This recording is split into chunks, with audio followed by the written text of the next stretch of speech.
Get in there, attack, bam, break out, elbow, elbow, elbow, good, clear. Night shift worker Michelle Zarelli joined Empire Martial Arts 18 months ago to learn self-defense. I want to feel as a woman that I'd be able to defend myself if anything happened to me, and it's good for, just general overall fitness.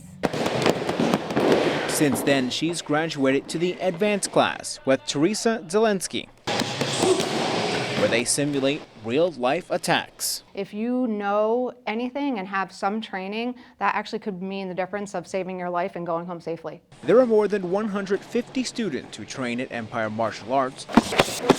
Recently, there's been an uptick in sign-ups for beginner-level courses. We've just noticed recently, since the attack in Latham, where the woman woke up with the knife-wielding guy in the apartment, the recent kidnappings, we've had several calls today about women are coming in over the next few days for self-defense, and that was the kind of reality check for them. Wow, that could happen to me. Zarelli says the techniques are simple and anyone can learn to defend themselves. Most of the time, your attacker isn't going to think you're going to know something to do. You know what I mean? They just assume that you're just going to be helpless a lot of times, especially when you're a woman walking around somewhere. So this just teaches you just a natural, it works with your natural body's reactions, so it's easier to learn. Control what you can control, We all have it inside of ourselves. Well, I was laying in my recliner in my living room watching TV. My wife come running out of the bedroom, said, "Oh my God, something's going on down the street." For Michael Doyle, it was just another dreary, lazy Sunday. Little did he know, convicted killer David Sweat was right in his own backyard. So I jumped up, I heard 2 gunshots, I ran outside, and next thing I see was 40 or 50 trooper cars just swarmed like bees on honey, and they just there within 3 to 4 minutes. It didn't take long at all. Doyle lives on Coveytown Road, just 150 yards from where police shot and captured Sweat. That tree right there is where the ambulance was, is where he got shot. And as news spread of the capture, everyone in the small town of Constable breathed a sigh of relief. 3 or 4 car lengths later, I see another one. I said, "Is he down?" He said, "Yes." And the next 2 or 3 state police officers were honking their horns. Others shocked because this area, only about 3 miles from the Canadian border, was over 15 miles from the search area, where crews were earlier in the day and on Saturday, knocking on doors and trudging through soaked, densely wooded terrain.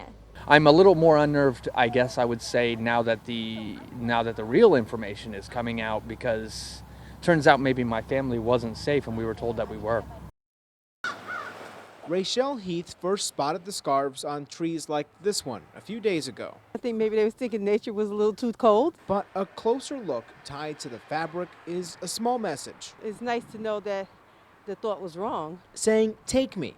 I'm here to keep you warm." I think that there's a lot of caring people out here for somebody to do something like that, Matter of fact, it makes me want to take off one of my scarves and leave it on the tree. How often did you see the scarves up and down on the Every benches? day. Okay. Yeah, I live right up the block here, and it's just been recently, past month or so, and it's either every other day, it's either more scarves, and I even seen gloves. Most homeless take advantage of shelters to stay warm, but residents say they still see some trying to tough it out on the benches. I think that's a fantastic idea for the winter, and I do think they need to kind of spread the awareness a little bit more about shelter, especially in the winter, as cold as this. But this was a really nice gesture. It's not clear if it's just one person leaving the items. There are several tracks of footprints near the scarf.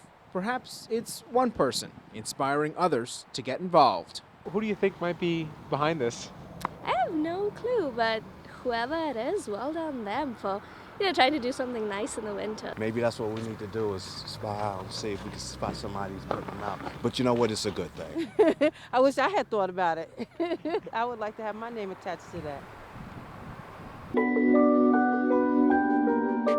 Where was the Thousand Islands dressing created? Clayton, New York. I thought it was Alexandria Bay. There has been a lot of research done. In fact, there was a documentary done on this very question, the mysterious origins of Thousand Island dressing. And the conclusion of the people who made the documentary was that it was created right here.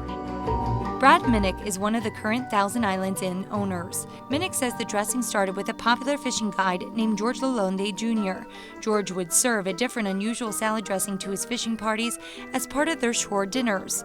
On one particular occasion, George was guiding a very prominent New York City stage actress named May Irwin and her husband. Irwin was blown away by the dressing and asked the guide for the recipe. He also gave the recipe to the owners of the inn, which was known as the Herald House at the time.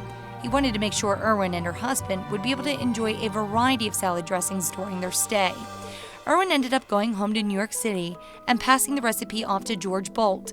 Do you have the evidence to provide? Yeah, we have affidavits. I can show you affidavits from the descendants of the woman who invented the dressing. How about a recipe? I'm not going to show you the recipe. And why not? Because it's the original, authentic recipe and it transfers with the inn. But you guys have it. We have it. And where is it? Lock and Key.